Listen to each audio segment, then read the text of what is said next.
चलें, let's get on with. अगर आप टाई उतार देंगे मतलब ये आप इस कोट से भी अलग हो जाएंगे, फिर ये लोमड़ हमें कैसे नजर आएगा? मैं टी शर्ट पहन के आऊंगा, जैसे इमरान खान ने वो ब्लू शर्ट नहीं पहनी हुई थी, जिसके बाद वो वायरल हो गई थी, और लोगों ने रिकॉर्ड परचेज की थी। मैं ताकि ये इल्जाम लग जाए कि सेठी हूं पीटीआई का बंदा बन गया।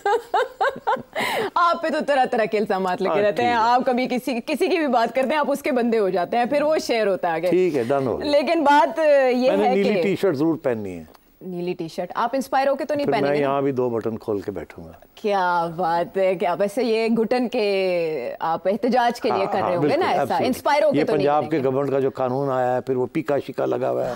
और हर रोज हमें ये कहा जाता है ये नहीं बोल सकते, वो नहीं बोल सकते, फिर सेंसर बोर्ड्स बैठे हुए हैं चैनल्स के ऊपर, तो फिर अब हालात ऐसे ही चल रहे हैं ना। हाँ ठीक है, एहतजाज का अच्छा तरीका है, फिर सब लोग ये समझ जाएं कि सेठी साहब का जो नया ड्रेस कोड होगा वो एहतजाज के लिए होगा।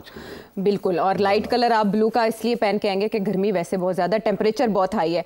उस टेम्परेचर हाई के साथ तो दिमाग घूम रहा है, लेकिन जो बजट आया है ना उसको पढ़ के, उसके अदादोशुमार पढ़ के सभी कुछ घूम गया है। ज़मीन भी 180 पे घूम गई है, दिमाग भी 180 पे घूम गया है, और आंखें चकरा गई हैं कि क्या बनेगा इस मुल्क का। एक अरसे से हम हमेशा से यही सुनते आए हैं कि हम IMF के चुंगल से जल्दी निकल जाएंगे, लेकिन अभी तक 25 के करीब बजट ऐसे हैं जो IMF के अंडर ही बने, और इसको सबसे ज़्यादा देखा जा रहा था, एंटिसिपेट किया जा रहा था कि ये तो सारा IMF का फरमाइशी बजट होगा, और यही बात की जा रही है। लेकिन मोहम्मद औरंगज़ेब साहब जो हमारे वज़ीर ख़जाना आए, उनका ये पहला इम्तिहान था, और इस हुकूमत का भी ये पहला इम्तिहान है शहबाज शरीफ साहब की। जब ये बजट पेश किया जा रहा था और उसके बाद से जो अब तक के तबसरे हैं वो सभी सुन रहे हैं, लेकिन क्योंकि आपका अंदाज़ है आम फहम, हर बंदा सुनता है आपको इसलिए कि आप उसके समझ के मुताबिक बात करते हैं। मेरा आपसे सवाल पहला ये है, सादा सा, कि पहला इंप्रेशन आपका इस बजट को सुनते हुए या जानते हुए क्या था? और सही है, पहला इंप्रेशन क्या था? देखिए, हमने ये सुना था IMF से और हुकूमत से भी कि ये बजट जो है एक स्टेबलाइजेशन बजट है, ये ग्रोथ बजट नहीं है। मतलब स्टेबलाइजेशन का ये है कि हम इतनी तरक्की की तरफ नहीं देख रहे कि हमारी कितनी फीसद ग्रॉस नेशनल प्रोडक्ट या ग्रॉस डोमेस्टिक प्रोडक्ट बढ़ती है कि नहीं, हम इसको स्टेबलाइज करने की कोशिश करेंगे।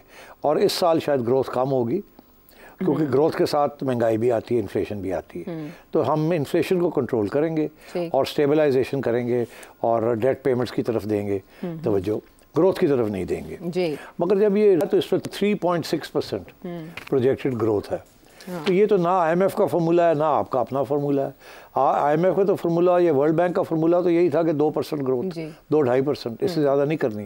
इससे ज़्यादा करेंगे तो फिर बहुत से खर्चे करेंगे आप, जब आप खर्चे करेंगे तो फिर महंगाई भी होगी। ठीक है ना जी। तो इसलिए मैं समझता हूँ कि ये ना इधर का रहा ना उधर का रहा, 3.5% ग्रोथ भी डाल दी, और उसके बाद ये भी कह रहे हैं कि हम महंगाई को कम करेंगे। अब वो क्या कैसे करेंगे वो आप डिस्कस कर लेते हैं। तो क्या ये 3.5% इनको ग्रोथ मिल जाएगी, नहीं मिलेगी? क्या ये जो टैक्स टारगेट्स इन्होंने सेट किए हैं ये इनको मिल जाएंगे, नहीं मिलेंगे? इसके ऊपर बात होनी चाहिए। देखिए, आमतौर पे आयशा जी, जो फार्मूला है, फिलॉसफी जो है जी, वो ये होती है कि जितनी ज़्यादा ग्रोथ हो, इकोनॉमी जितनी मईशत बढ़े, उतने टैक्स रेवेन्यू बढ़ते हैं। क्यों? कि हर बंदा टैक्स दे रहा होता है, कि थोड़ा या ज़्यादा, जैसे जैसे उसकी आमदन बढ़ती है तो टैक्स का भी हिस्सा बढ़ता जाता है। तो इसलिए आमतौर पे ये कहा जाता है कि जितनी ज़्यादा ग्रोथ होगी उतनी ज़्यादा टैक्स रेवेन्यूज़ बढ़ेंगे, और अगर टैक्स रेवेन्यूज़ को बढ़ाना है तो फिर ग्रोथ ज़्यादा करें। ठीक है, अगर एक बंदा है उसकी इनकम जो है वो 100 रुपये है और उसके ऊपर 10 रुपये वो टैक्स देता है, जब उसकी इनकम 150 हो जाएगी तो वो 15 रुपये देगा उसके ऊपर, तो टैक्स भी बढ़ेगा और ग्रोथ भी होगी। तो मगर ये जो फलसफा इधर आया है वो ना ज़्यादा ग्रोथ भी है और टैक्स को भी बढ़ा दिया है। हालांकि जब ग्रोथ होती है तो टैक्स रेट को कम करते हैं ताकि टैक्स ज़्यादा लोग दें। तो यहाँ कुछ मिला जुला मुझे नज़र आ रहा है कि एक तरफ टैक्सेस भी बढ़ा रहे हैं, दूसरी तरफ ग्रोथ को भी बढ़ा रहे हैं। अब मुझे बताएं, मैं आपकी एग्जांपल लेता हूँ।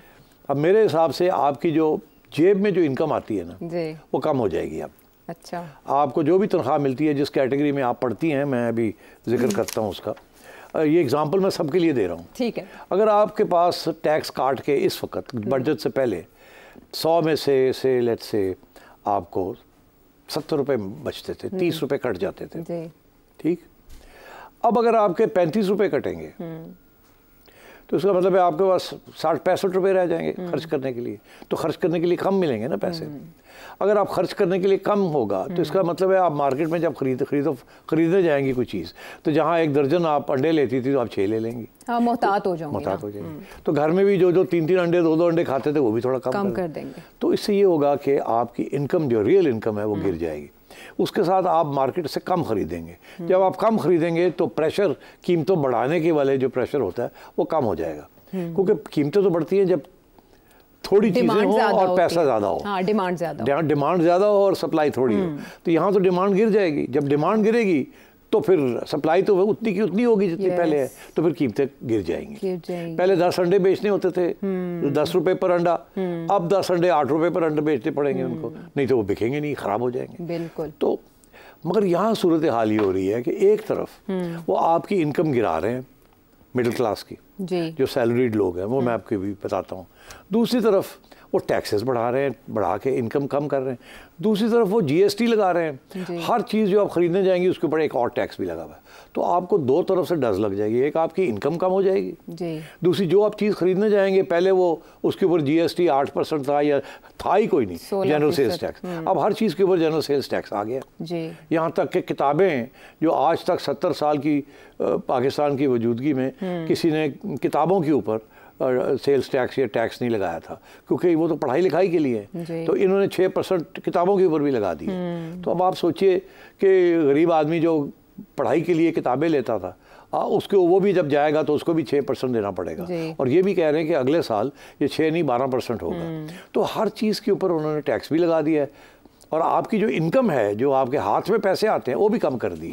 तो आपको तो दो तरफ से डज लगेगी अब। बिल्कुल। तो अब मैं आपको बताता हूँ सबसे बड़ा प्रॉब्लम यही आ रहा है कि क्या इतना सारा टैक्स आपको, एक तरफ आपके ऊपर टैक्स लगाया जा रहा है, दूसरी तरफ ये है कि आपके लिए चीजें महंगी हो रही हैं। तो फिर ये कैसे काम चलेगा? महंगाई कैसे 12%? तो फिर ये ग्रोथ कैसे होगी? 3.5% की ग्रोथ कहाँ से होगी? ग्रोथ तो होती कि आपकी इनकम बढ़ जाती, जीएसटी ना लगता, आप जाके और खरीदते। जब आप और चीजें खरीदते तो फैक्ट्री वाले जो है और चीज़ें बनाते तो और लोगों को मुलाजमत मिलती, तो ग्रोथ होती। मगर वो तो हो नहीं रही है। एक तरफ इन्होंने टारगेट किया 3.6% ग्रोथ का, दूसरी तरफ आपकी डिस्पोजेबल इनकम जो है मिडिल क्लास की वो कम कर दी, जो कि बेसिकली जो परचेजिंग पावर है इस वक्त वो मिडिल क्लास ही होती है, जो कि शॉपिंग मॉल्स पे भी जाती है, इधर भी जाती है, खाने भी जाती है। अपर क्लासेस तो घर में ही सारा कुछ करते हैं ना, उनके पास तो उनके लिए प्रॉब्लम नहीं होती। और गरीब जो लोग हैं वो तो वैसे ही बेचारे पिस जाते हैं, उनकी तो इनकम नहीं बढ़ेगी और इन्फ्लेशन जो है वो जीएसटी के साथ जो महंगाई कम होनी थी वो बढ़ जाएगी।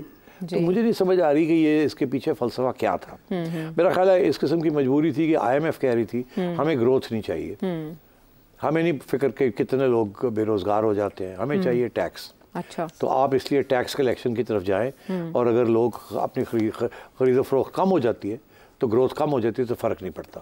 आप पैसे अपने पूरे करें और जो कर्जे लिए हैं वो वापस करें। मगर हुआ ये है कि आधा इधर का बात होगी, आधी उधर की बात होगी। तो पहला प्रॉब्लम तो मेरा इस बजट के साथ ये है कि फैसला नहीं किया कि ये ग्रोथ ओरिएंटेड बजट है या टैक्स ओरिएंटेड बजट है। कोशिश की गई है ग्रोथ भी और टैक्स भी कलेक्ट किया जाए। तो एक तो ये मुझे समझ नहीं आती कि ये कैसे अचीव करेंगे इस चीज़ को। बहरहाल ये तो एक मोटा मेरा इंप्रेशन है। तो टैक्स नेट में फाइलर और नॉन फाइलर के लिए जो रूल्स बने हैं उनको आप कैसे देखते हैं? 45% तक नॉन फाइलर। पहली बात तो आयशा यही है ना कि जो लोग टैक्स ऑलरेडी दे रहे हैं उनके ऊपर वो और ज़्यादा टैक्स देंगे। जी, वो ठीक, सैलरीज हमने बताया, वो तो जो इन्होंने इनकम टैक्स लगाए हैं सैलरी क्लास के ऊपर, कोई 250 अरब रुपया इन्होंने सैलरी क्लास से निकालना है टैक्स। छोटा अमाउंट तो नहीं है ना। नहीं। अच्छा, अब बात यह है कि जिस बंदे की इस वक्त तनख्वाह है 50,000 रुपये महीना, उसके ऊपर तो ना पहले टैक्स था तो ना अब है। मगर जैसे ही वो 7.5, जैसे ही वो 75,000 रुपये महीने पे चला जाता है, तो पहले वो 7.5 लाख 7,500 टैक्स दे रहा था, अब वो 15,000 टैक्स देगा। 100% उसका टैक्स ब्रैकेट बढ़ गया। सिर्फ 25,000 रुपये उसकी तनख्वाह बढ़ी है। पहले 50 थी, अब 75 हुई, और उधर टैक्स रेट जो है वो डबल हो गया। इनकम जो है वो 50% इंक्रीज की है, 50 से 75, 50%। टैक्स 15,000 से 30,000, 100%। तो एक तरफ तो, और ये बिल्कुल सारे स्लैब्स के अंदर इसी तरीके के साथ है, दरमियाने स्लैब्स के अंदर। और जो सबसे ऊपर वाला स्लैब है, जो बहुत अमीर लोग हैं, जो कि जिनका माहवार जो है इनकम जो है मंथली सैलरी जो है वो 20 लाख से ज़्यादा है, तो उनके लिए जो पहले देते थे वो अभी भी वही देंगे, उनके लिए कोई फ़र्क नहीं पड़ा। तो जो बहुत अमीर हैं उनको कोई फ़र्क नहीं पड़ा। जो दरमियाने लोग हैं जिसकी तनख्वाह 50,000 से लेके या 70,000 से या 80,000 से लेके 4-5 लाख तक है महीने की, उनको डज पड़ेगी, उनकी इनकम भी कम हो जाएगी और जो कीमतें हैं जो ख़रीदने जाएंगे उनकी कीमतें भी बड़ी होंगी। किताब लेनी है तो GST, कोई बच्चों के लिए दूध लेना है वो डब्बे वाला उसके ऊपर भी GST, तो हर किस्म की चीज़ उनके लिए महंगी हो जाएगी। तो उनकी जो जेब में पैसे रह जाते हैं वो कम हो जाएंगे। तो इसलिए मेरा ख्याल है मिडिल क्लास को तो जो जिसे हम कह रहे थे कि दुनिया इस वक्त जो सरमायादारी निज़ाम है वो उसी वक्त आगे बढ़ता है जबकि मिडिल क्लास किसी मुल्क की बढ़ती है। जैसे इंडिया के अंदर बहुत बड़ी मिडिल क्लास, हमारी मिडिल क्लास को तो ठाप पड़ गई इस बजट के साथ। तो सेठ साहब जब टैक्स शरह में इजाफा होता है तो टैक्स चोरी में इजाफा नहीं होता? स्पेशली पाकिस्तान में तो ये देखा गया है कि अब आइए टैक्स चोरी वाला मामला। अब टैक्स चोरी वाला मामला है, इन्होंने 3 कैटेगरीज कर दी हैं। वो लोग जो टैक्स फाइल करते हैं, वो लोग जो टैक्स नहीं फाइल करते अपने रिटर्न्स, और वो लोग जो कर देते हैं मगर उसी वक्त जब मजबूरी होती है तो वो लेट करते हैं देर से। तो इन्होंने ये किया कि जो लोग फाइल करते हैं उनके लिए तो वही पुराने कानून है मगर टैक्स रेट बढ़ा दिया, मगर जो लोग नहीं करते उनके ऊपर ठीक ठाक डज लगाई इन्होंने, और मैं समझता हूँ ये अच्छा काम करेगी। ये काम करेगी। उसकी वजह ये है कि अब देखें ना, वो कहते हैं अब बाहर नहीं जा सकते, हज के लिए तो जा सकते हैं। अब बंदा हज के लिए एक ही दफ़ा जाएगा ना साल में, तो उसके बाद अगर आपने लंदन जाना है या इधर जाना है या उधर जाना है किसी चीज़ के लिए तो आपको जाने नहीं देंगे। वो कहेंगे पहले दिखाएं आपका नेशनल टैक्स नंबर, आप बताएं आपने फ़ाइल किया कि नहीं किया। जैसे ही आप फाइल करेंगे जो भी है, 2 रुपए की टैक्स रिटर्न फाइल करते हैं या 10 रुपए की या 1 लाख रुपए की, आप नोटिस में तो आ जाते हैं ना। फिर आपको किसी वक्त भी आपको चेक किया जा सकता है। तो कोशिश यही है कि हर बंदे को टैक्स रिटर्न्स उनको फाइल कराएं। जैसे ही वो टैक्स रिटर्न फाइल करेंगे फिर ये उनके लिए एक चॉइस होगी, झूठ बोलना है या सच बोलना है। अगर तो सच बोलेंगे तो ढेर सारा टैक्स देना पड़ जाएगा। अगर फाइल झूठ बोलेंगे तो फिर वो कहते हैं 6 माह की पकड़े जाएंगे तो 6 माह की इम्प्रिजनमेंट भी होगी, फाइन भी होगा। तो मैं समझता हूँ ये अच्छा किया उन्होंने। देखिए हम पुराने ज़माने में आयशा ये एक फ़लसफ़ा था, जब जमहूरियत का निज़ाम आया यूरोप के अंदर तो उस वक्त ये था कि जब तक आप टैक्स देते हैं तो आपको रिप्रेजेंटेशन मिलनी चाहिए। अगर आप टैक्स ही देते हैं तो आपको रिप्रेजेंटेशन नहीं है। नो टैक्स विदाउट रिप्रेजेंटेशन, मतलब इसका ये है कि अगर आप टैक्स नहीं देते तो आपको वोट भी नहीं मिलता था पुराने ज़माने में। अच्छा। यूरोप के अंदर जब से आपने टैक्स देना पिया, आप टैक्स पेयर बने तो आप वोटर भी बन गए। ठीक है। तो अब यहाँ भी वो यही कह रहे हैं कि अगर आप टैक्स नहीं देंगे तो आपसे बहुत सी इस वक्त जो सिटीजन्स की जो सहूलतें आपको मिली हुई हैं वो आपसे छीन ली जाएंगी। तो अब यही हो गया कि अब टैक्स देना पड़ेगा सबको। अच्छा, अब बात यह है कि कौन से लोग हैं जो झूठ बोलेंगे, कौन से सच बोलेंगे। सच बोलेंगे तो जेबें कट जाएंगी, तो मेरे ख्याल झूठ तो सारे बोलेंगे। उसमें से कौन से पकड़े जाते हैं और कौन से नहीं पकड़े जाते, आज नहीं कल नहीं परसों। टैक्स अथॉरिटीज़ के पास 5 साल होते हैं आयशा, कि 5 साल पीछे भी जाके वो कोई ना कोई आपका केस खोल सकते हैं। तो आज झूठ बोल के आप निकल जाएंगे, आपको चेक नहीं करेंगे कि हाँ ठीक है चलो जी, अगले साल फिर झूठ बोल कर निकल जाएंगे कि जी मैं तो सिर्फ 10 रुपए देने दें। तीसरे साल शायद पकड़े जाएं आप, तीसरे साल स्क्रूटनी में आ जाएं आप, वो कंप्यूटर के जी इनको भी चेक कर लें। जब उनको चेक किया जाएगा तो आप पकड़े जाएंगे, जब आप पकड़े जाएंगे तो पिछला साल भी निकल आएगा, उसके ऊपर भी निकल आएगा और पेनल्टियाँ लगनी शुरू हो जाएंगी। तो कहीं ना कहीं झूठ पकड़ा जाएगा। अच्छा। हाँ, तो इसलिए मैं समझता हूँ ये अच्छा कदम उठाया उन्होंने कि टैक्स जो लोग फाइल नहीं करते उनके ऊपर प्रेशर होगा फाइल करने का। तो this is a good thing, because तुम और मैं तो हमारा तो टैक्स जैसी तनख्वाह मिलती है वो तनख्वाह टैक्स काट के ही दे देते हैं, पहले सारा कुछ ही कट जाता है। ठीक है, तो हम तो छुपा नहीं सकते।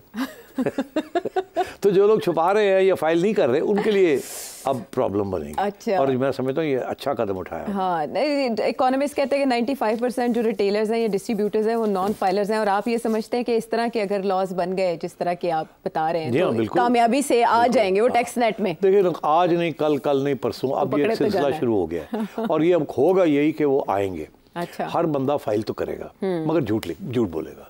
किसी की दुकानदार की सेल है से 50,000 रुपए दिन की, ठीक है, अगर वो 50,000 रुपए दिन की सेल देता है तो उसके ऊपर टैक्स कम से कम 5,000 रुपए तो निकलेगा दिन का।